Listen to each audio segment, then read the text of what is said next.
Indonesia negara hukum. Assalamualaikum.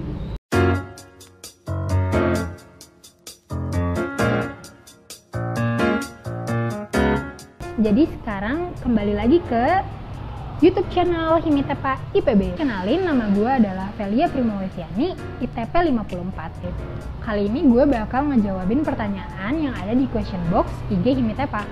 Jadi yang belum follow, silahkan follow @Himitepa IPB. Karena di situ kalian bakal dapet informasi yang banyak banget seputar ITP. Oke, kita lanjut aja ke pertanyaan. Apa aja yang harus disiapin dari sekarang untuk camaba?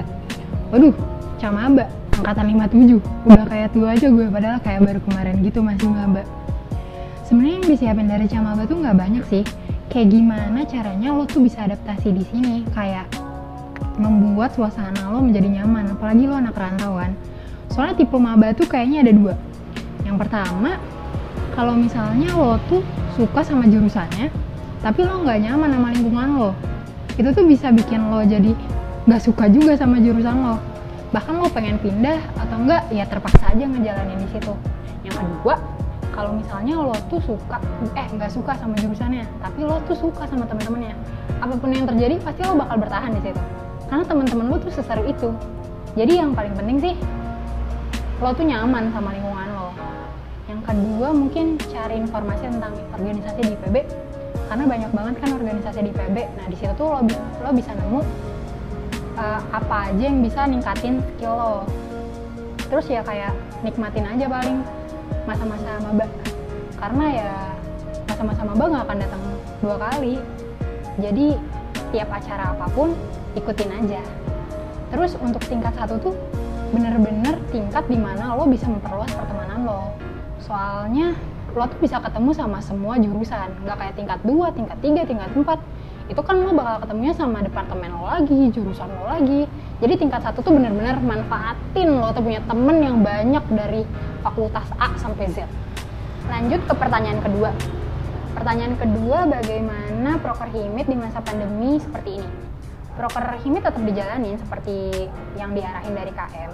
Cuma emang ada proker yang dimodifikasi dan ditunda pelaksanaannya. Ada juga yang tetap dilaksanain, tapi diubah media pelaksanaannya. Kayak misalnya nih, Sades kan turun desa ya harusnya. Tapi sekarang kita ada sosialisasi melalui WA. Terus untuk persiapan proker-proker besar seperti LCTIP, FPDC sama WFD, itu kita persiapinnya tetap secara online. Jadi doain aja pokoknya proker himit sukses semuanya, biar kita jadi ormawa sehat nomor 1. Sekarang kita lanjut ke pertanyaan ketiga, yaitu apakah Himacitepa benar-benar ada atau urban legend? Himacitepa itu benar-benar ada, tapi pas malker atau enggak inaugurasi doang. Sebenarnya Himacitepa itu adalah mahasiswa Cina Ilmu Teknologi Pangan. Jadi di ITP emang banyak sih orang Cina. Sampai sekarang gue juga nggak tahu ketua Himacitepa siapa. Tapi pas acara-acara keinternalan kayak malker inaugurasi kayak gitu, mereka selalu kumpul terus foto dengan gaya yang khas, yaitu seperti ini. Pokoknya kayak gitu. Tapi orang Himacitepa benar-benar seru-seru dan asik-asik.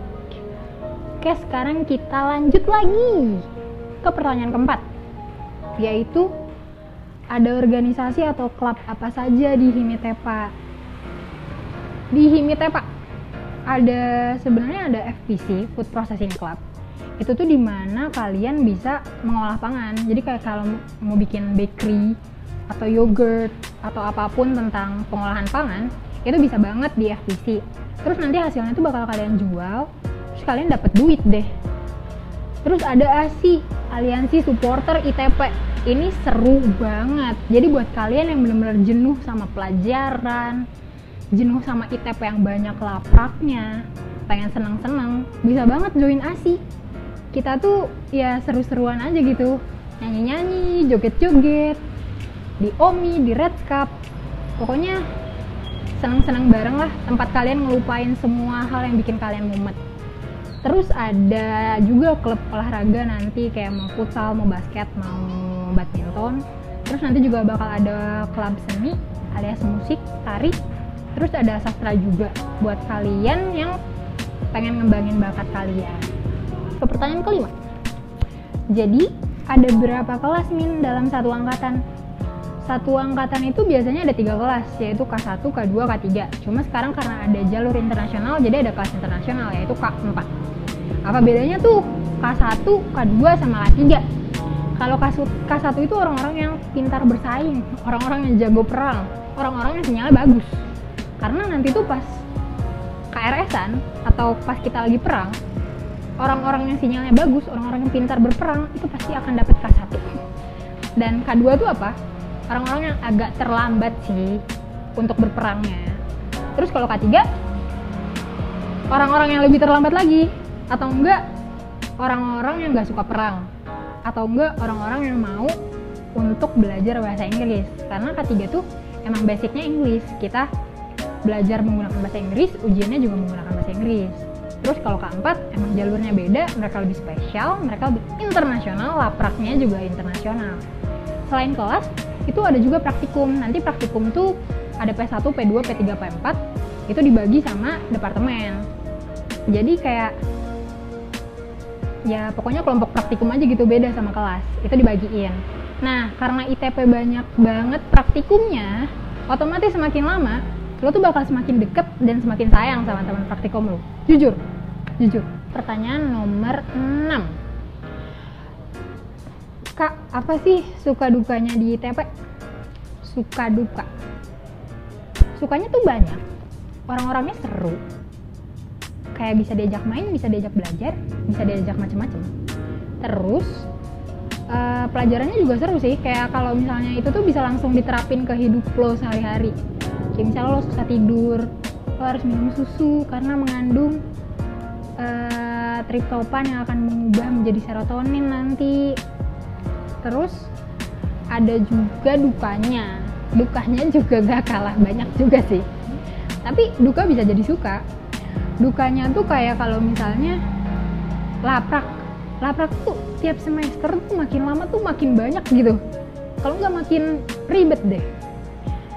Jadi kayak sampai mikir, gue kuliah untuk laprak kali ya. Tapi di sisi lain ya laprak tuh berguna buat lo. Kayak kalau misalnya lo ujian susah, siapa yang ngebantu kalau nggak laprak? Itu kan. Jadi kerjakan laprak sebaik mungkin dan berbaik hatilah kepada asprak lo. Terus paling ujiannya susah banget. Gak ngerti sih gue. Kayak bener-bener hafalan mati, tuh udah mati pokoknya. Kayak lu harus hafal, harus ngerti. Sampai belajar malam di McD, di kafe, di kamar, nginep bareng, ngerjain soal bareng. Pokoknya begitulah kehidupan di ITP. Sulit, tapi fun. Enjoy aja guys. Terus lanjut ke selanjutnya, yaitu Kak, kalau tekpang itu lebih ke pelajaran apa ya? Kimia, fisika, biologi. Sebenarnya semuanya tuh ada. Kayak kimia banyak, fisika juga ada, biologi lebih ada lagi kayaknya. Berarti kayaknya lebih ke biologi deh, biologi kimia sih. Soalnya kayak kita ngafalnya banyak banget, tapi seru menurut gue, gak tau yang lain. Terus katanya lagi ada pertanyaan selanjutnya, yaitu susahan belajar mau masuk ITP apa susahan belajar pas di ITP? Mau masuk ITP tuh maksudnya PPKU kali ya? Sebenarnya kalau PPKU tuh gampang sih, bukan gampang. Kayak SMA lagi ibaratnya. Kayak lo belajar matematika, fisika, agama, biologi, kimia, dan semuanya. Pokoknya sosiologi juga tuh ada. Jadi kayak bisa-bisa aja kan ya, karena lo pernah belajar itu gitu. Kalau di ITP jatuhnya lebih susah kali ya, karena ITP kan matkulnya baru. Di sana lo bakal mempelajari tentang pangan, semua tentang pangan, lebih mendalam lagi. Biasanya kalau misalnya dari semester 2 ke semester 3 itu IP orang dari di sini dia langsung ke semester 3. Semester 3 itu dimana kita masuk departemen. Jadi terjun payung gitu loh. Tapi ya abis adaptasi di semester 3 ya kita langsung meroket lagi biasanya kayak gitu. Terus tapi sih kalau gue ya sukanya pelajaran ITP dari PPKU karena kayak di ITP seru aja gitu. Pertanyaan berikutnya, matkul dasar di ITP itu apa aja Kak? Dan mapel SMA yang banyak digunakan tuh apa aja? Matkul dasar ITP tuh kan science ya. Jadi kayak kita belajar IPA lagi, kayak matematika, fisika, kimia, biologi itu digunain banget di ITP.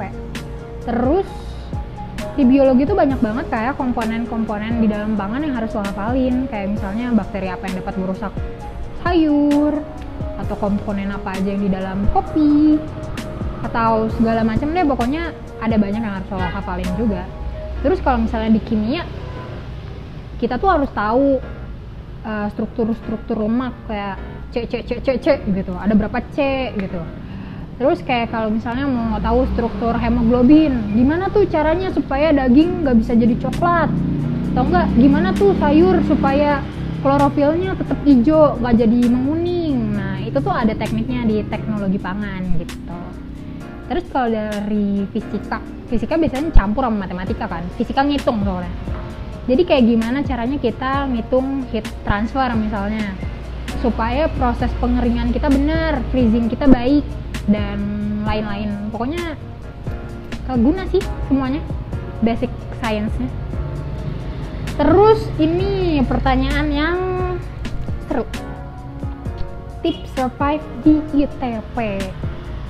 Tips survive di ITP, gue juga nanya-nanya kan ke teman gue, karena kalau menurut gue doang sih kayak kurang. Jadi gue nanya ke banyak orang juga, gue nge-tweet. Jadi anak-anak ITP pada jawab. Nah mereka pada jawab apa aja, jadi kayak gini. Jadi yang pertama adalah banyakin relasi biar dapat master. Betul sekali, master sangat berguna. Nanti lo akan tahu apa gunanya itu master dan apa itu master. Terus paling ya jangan miss acara-acara ITP lah. Kayak di situ tuh tempat lo bersosialisasi sama orang banyak dan bisa minta master. Terus ada juga yang bilang punya doi. Ya supaya lo semangat kuliah kali ya. Jadi kayak tiap masuk kelas, oh my god ada doi gue, atau enggak apa gitu. Ya udah, tapi ya udah sih jangan berantem kalau punya doi ya. Karena ribet sih ITP, hati-hati tembok SAPA, tembok himit tuh berbicara loh guys. Terus jangan males, jangan nunda-nunda pekerjaan. Bener banget, kayak laprak tuh makin lama makin banyak kan. Kayak kalau misalnya lo nunda-nunda tuh lama-lama numpuk segunung aja. Jadi kalau misalnya lo ada tugas, lo ada laprak, langsung kerjain dah. Kayak banyak juga kok waktu gabut yang bisa lo kerjain, lo nongkrong dikit sambil ngerjain laprak, it's okay. Itulah ciri khas ITP. Di kantin mereka melaprak, di jeda-jeda mereka melaprak, di rumah mereka melaprak, di kelas kadang mereka melaprak juga sih. Tapi gak boleh itu guys. Di kelas tuh benar-benar harus merhatiin. Nah ini tips juga nih. Kayak kalau misalnya di kelas tuh lu jangan ngantuk, lu jangan ngelaprak, karena di kelas tuh tempat lu belajar. Dan materi ITP itu kan banyak banget yang harus di ngertiin juga. Jadi kayak di kelas tuh ya udah lo belajar sebaik mungkin supaya ujian lo nggak terbopoh-bopoh karena slide ITP yang begitu banyak juga yang harus di ngertiin. Jadi lo minimal lo ngerti lah di kelas. Jadi nanti ujian tinggal review cantik aja gitu. Terus katanya juga cari temen yang pintar biar bisa ngajarin dan ditanya-tanya. Betul banget, karena anak ITP tuh banyak banget potensi otak yang pintar. Jadi deket-deketin aja temen yang pintar. Baik juga, jangan pas ada maunya doang. Jadi kayak baik-baik aja lah sama semua orang intinya. Terus ngontrak bareng temen, setuju banget, parah, mampus. Kayak kalau misalnya lu ngontrak bareng temen, itu bener-bener kayak semua masalah lo terselesaikan. Lo bingung laprak, ketok. Gue bingung, langsung dikasih. Atau enggak, pokoknya saling membantu aja. Dan kalau lo pusing ujian, lo nggak pusing sendiri. Ada temen lo yang sama-sama pusing, jadi lo ada temen. Atau enggak ada temen lo yang bisa bantu, boleh banget. Terus ada juga nih dari cutting. Banyak-banyak bersyukur. Nikmatin apa aja yang dilakuin dan jangan kebanyakan ngeluh. Semakin lu jadi cutting, semakin lu dewasa. Jadi lu jangan ngeluh sih di ITP. Pokoknya simple aja lah, bawa enjoy, bawa santai. Terus jadi orang yang chill dan tahu prioritas. Jadi lo tuh tahu kapan akademik, kapan sosial. Ya hidup tuh harus seimbang, jangan lo belajar terus capek cuy. Jangan lo main terus, ingat tujuan lo kuliah tuh buat belajar. Jadi resume-nya nih ya, adaptive, improvise, overcome. Jadi gimana cara lo mengadaptasi, mengimprovisasi, dan mengatasi suatu masalah. Lanjut ke pertanyaan terakhir. Pertanyaan terakhir tuh tugas-tugas tiap divisi, biro, dan badan di Himitepa gimana tuh Pak? Jadi pertama dulu deh BPH ya. BPH kan kayak ketua himpunan, wakil ketua himpunan, sekretaris bendahara. Jadi kalau kata kahim gue, BPH itu mempersatukan hati para anggotanya gitu guys. Tapi sebenarnya ya jadi BPH itu bertugas untuk mengurus administrasi dan memonitoring seluruh anggota maupun program kerja. Jadi mereka yang monitor atas program kerja kita. Terus lanjut ke divisi selanjutnya. Jadi divisi ada banyak, satu-satu aja ya. Divisi pertama yaitu DSPP, Divisi Studi Penelitian dan Pengembangan. Ini tuh divisi baru alias gue. Terus divisi ini tugasnya atau tujuannya mengembangkan mahasiswa dalam bidang akademik dan non-akademik.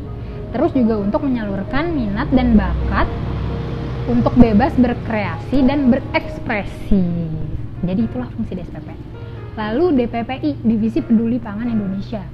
Itu tuh menjadikan teknologi pangan yang berperan dalam pemberdayaan masyarakat dalam pemanfaatan pangan lokal, keamanan pangan, dan juga perilaku hidup bersih dan sehat. Terus lanjut ke divisi internal. Namanya aja udah internal, berarti tentang internal, tentang hati. Yaitu meningkatkan dan memelihara hubungan keluarga antara anggota Himitepa dan pengurus Himitepa. Lanjut ke profesi, divisi paling serius. Enggak ada yang bisa bercanda juga kok dia. Jadi mengembangkan mahasiswa untuk menjalani pasca kampus nanti, kan profesi namanya juga ya. Jadi tapi ada juga kayak klub tadi yang food processing club itu oleh divisi profesi. Jadi profesi juga merealisasikan pembuatan produk pangan. Terus lanjut ke eksternal. Eksternal kan luar gitu ya. Jadi meningkatkan eksistensi Himitepa serta ITP dalam membangun jaringan dosen, alumni, organisasi pangan non pemerintah sama pemerintah, terus universitas, bahkan sampai anak-anak SMA. Pokoknya tentang eksternal lah, luar gitu. So ada HICO. Apa tuh HICO? Himitepa Corporation. Itu tuh adalah wadah pengembangan mahasiswa ITP dalam bidang kewirausahaan sama menunjang kebutuhan dana Himitepa. Mereka juga bikin produk loh. Produk sekarang tuh namanya Goreto, coklat. Enak banget, kalian harus beli di F-Mart, oke?